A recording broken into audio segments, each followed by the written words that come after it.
À moins d'un an de la présidentielle, 2 scrutins aux conditions exceptionnelles viennent de se dérouler. Pour la première fois, élections régionales et départementales se sont tenues le même jour en bureau unique. Les équipes de Saint-Denis, plus grande commune des Outre-mer, se sont mobilisées en masse pour assurer ce double scrutin dans le strict respect du protocole sanitaire. Les 134 bureaux de la ville de Saint-Denis ont été mutualisés afin de permettre aux 105 000 électeurs du chef-lieu de voter de façon claire et sécurisante en ne traversant qu'une seule fois les locaux pour participer aux 2 différentes élections. Qu'ils soient présidents, secrétaires, assesseurs ou techniciens, tous ont veillé à la bonne organisation et au bon déroulement de ces 2 jours de scrutin un peu spéciaux.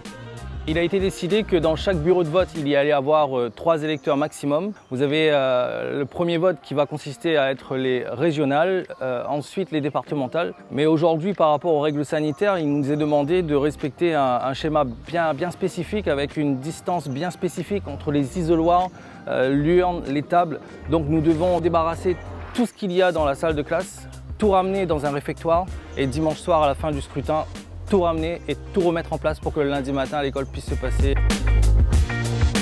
Alors on a eu la production de 400 repas pour le service technique, pour l'ensemble de la mairie. Alors aujourd'hui c'était rougail de saucisse, riz jaune pomme de terre, rougail de morue, rougail mangue et sauce d'oignon. On est à 8 agents à travailler aujourd'hui. Depuis plusieurs mois, les volontaires sont accompagnés par la collectivité dans le cadre d'une communication et d'une formation intense afin de ne rien laisser au hasard. Des contrôles d'identité à la remise de l'enveloppe dans l'urne, en passant par la présentation des bulletins de vote, chaque étape est passée à la loupe en parallèle d'un strict respect des gestes barrières. Au total, ce sont plus de 1000 agents de la municipalité qui s'engagent pour permettre aux Dionysiens de répondre à leurs devoirs civiques.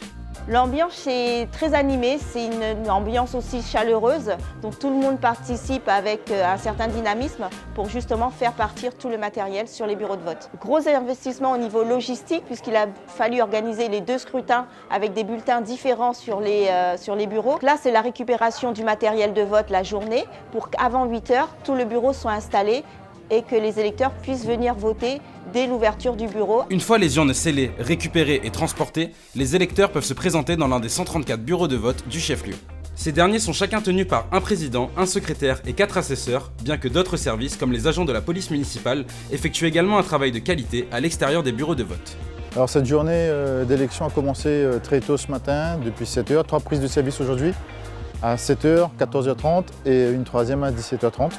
Et on va terminer sur 22 h 30, minuit. Alors nous, notre rôle consiste à veiller la sécurité sur les centres de vote, veiller à ce que tout se passe bien et veiller au bon rapatriement des urnes en fin de comptage vers la mairie centrale. En fin de journée, le double dépouillement et le contrôle des procès-verbaux, résultat ultime de ces 2 jours d'élection, mobilisent près de 200 agents de la ville. Ces opérations, qui demandent un travail particulièrement rigoureux cette année en raison du double scrutin, permettent, au bout du processus, d'avoir enfin les noms des nouveaux élus. Donc à 7 h, tous les bureaux sont fermés sur le territoire de Saint-Denis, les 134. Donc les présidents de bureaux de vote sont en train de finir le dépouillement. Et d'ici une petite heure, nous allons recevoir les premières urnes qui vont arriver en mairie. Les urnes arrivent en mairie, elles vont être dirigées vers ce qu'on appelle des zones de contrôle, où des fonctionnaires territoriaux vont examiner la cohérence et la complétude des dossiers qui vont permettre ensuite de finaliser le procès-verbal centralisateur.